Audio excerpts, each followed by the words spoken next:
नमस्कार, आपके तारे में आप सबका बहुत बहुत स्वागत है। मैं हूं संजीव और हमारे साथ हैं ज्योतिष के विद्वान ज्योतिष गुरु दीपक कपूर जी, जो हर रोज आपके सामने खींचते हैं आने वाले पलों का एक खाका। साथ में आपको बताते हैं कि इन आने वाले पलों में कैसे आप बेहतर इंसान बन सकते हैं, उसके तरीके क्या हो सकते हैं, उसके नुस्खे क्या हो सकते हैं। एक आभास दिया जाता है आपको आने वाले पलों का, ताकि आप उन पलों के लिए खुद को तैयार कर सकें। और हमारी ये पेशकश इस मायने में खास है क्योंकि हम एक बार साबित, हालांकि सच्चाई को सबूत की जरूरत नहीं होती, सच्चाई खुद अपने सबूत पेश कर देती है, मगर हम आपको बताएंगे कि आपके तारे किस तरह से आपके आने वाले पलों में झांकता है और एकदम सही सही भविष्यवाणी करता है। तो बहुत ध्यान से, यह एपिसोड बहुत खास है, इसलिए आप रहिए हमारे साथ। कुछ बहुत खास बात होगी और कुछ पुरानी चीजों को आज हम रखेंगे आपके सामने, आपको दिखाने के लिए कि दीपक जी ने जो कहा था वो आज कितना सही उतरा है आपकी और हमारी जिंदगी में। दीपक जी, बहुत बहुत स्वागत है आपका। जी नमस्कार।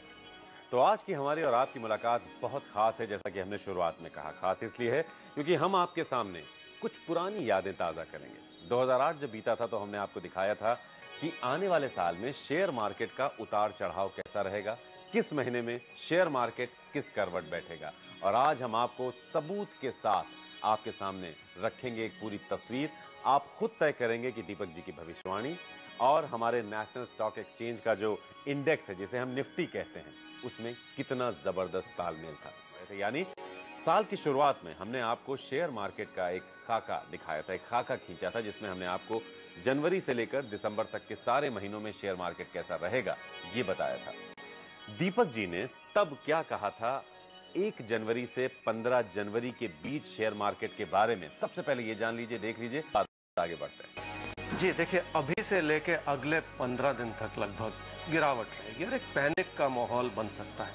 अगर हम नेशनल स्टॉक एक्सचेंज के इंडेक्स यानी निफ्टी के आंकड़ों पर गौर करें तो साल की शुरुआत कुछ ऐसी रही।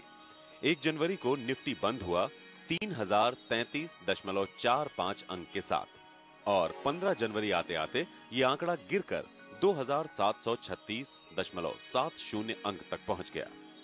उधर दीपक जी ने 1 जनवरी को साफ साफ कहा था कि 1 जनवरी से 15 जनवरी तक एक उठा पटक का माहौल बन सकता है। कमाल है, निफ्टी के ग्राफ में भी ऐसा ही दिख रहा है। सबसे पहले ये जान लेते हैं 15 जनवरी से 31 मार्च को लेकर दीपक जी ने क्या कहा था तब। सबसे पहले ये हम आपको दिखाते हैं। जनवरी के मध्य से और मार्च तक कुछ कंपैरेटिव स्टेबिलिटी आने का योग है, लेकिन कुल मिला के वीक सिचुएशन बनी रहेगी। 15 जनवरी के बाद निफ्टी 2828.45 अंक के साथ खुला और 31 मार्च को सेंसेक्स बढ़ते बढ़ते 3020.95 पॉइंट के साथ बंद हुआ। दीपक जी ने अपनी भविष्यवाणी आगे बढ़ाते हुए कहा था, मध्य जनवरी से मार्च तक तुलनात्मक रूप से कुछ स्थिरता आएगी, लेकिन स्थिति कमजोर ही रहेगी। और यहाँ भी निफ्टी के आंकड़े दीपक जी की बात से हूबहू मेल खाते हैं। चलिए आगे बढ़ते हैं, उसके अगले हिस्से की भी बात करेंगे। तो मार्च से 31 मार्च से 22 मई तक के बारे में दीपक जी ने क्या कहा था वो सबसे पहले आप सुन लीजिए। अप्रैल 2009 से टर्न अराउंड देखने को मिलेगा, जब इन्वेस्टर कॉन्फिडेंस वापस आएगा और दुनिया में स्थिरता का दौर शुरू हो। 1 अप्रैल को नेशनल स्टॉक एक्सचेंज का इंडेक्स 3060.35 अंक के साथ खुला। बाजार में लगातार बढ़त देखी गई और 22 मई को ये 4238.50 के साथ बंद हुआ। अप्रैल से शेयर बाजार में क्या होगा, इस बारे में ज्योतिष गुरु ने कहा था कि अप्रैल से एक टर्न अराउंड देखने को मिलेगा। निवेशकों का भरोसा वापस आएगा, दुनिया में शुरू होगा स्थिरता का दौर और मई का महीना भी स्थिर रहेगा। और देख लीजिए, चुनाव का माहौल था, चुनावी नतीजे कुछ भी कर सकते थे, मगर ज्योतिष गुरु को उम्मीद थी कि जो भी होगा बाजार के लिए अच्छा ही होगा और ऐसा ही हुआ भी।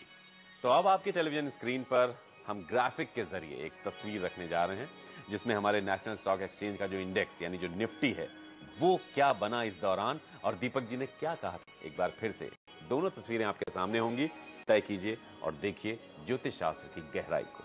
और अब देखिए निफ्टी और दीपक जी की भविष्यवाणियों के ग्राफ को एक साथ। तस्वीर करीब करीब एक सी ही है। तो दोनों ग्राफ बयान करते हैं कि 1 जनवरी से लेकर 22 मई तक आपके तारे ने जो भी भविष्यवाणियां की वो हर कदम पर एकदम सही और सटीक साबित हुई। तो शेयर मार्केट के मई के महीने तक के आंकड़े आपने देखे। दीपक जी ने साल की शुरुआत में जो कहा था इस शेयर मार्केट को लेकर, वो भी आपने सुना। एक कंपैरेटिव स्टडी आपके सामने रखी, एक चार्ट के जरिए आपको समझाने की हमने कोशिश की। वास्तव में तो सच्चाई को कोई सबूत नहीं चाहिए, लेकिन हमारी इस कोशिश का मकसद ये है कि आप समझें इस बात को कि दीपक जी जो आपसे कहते हैं, जो आपको बताते हैं, जो गाइडेंस आपको देते हैं, वो बहुत मेहनत के बाद, बहुत गहन अध्ययन के बाद आप तक पहुंचाया जाता है।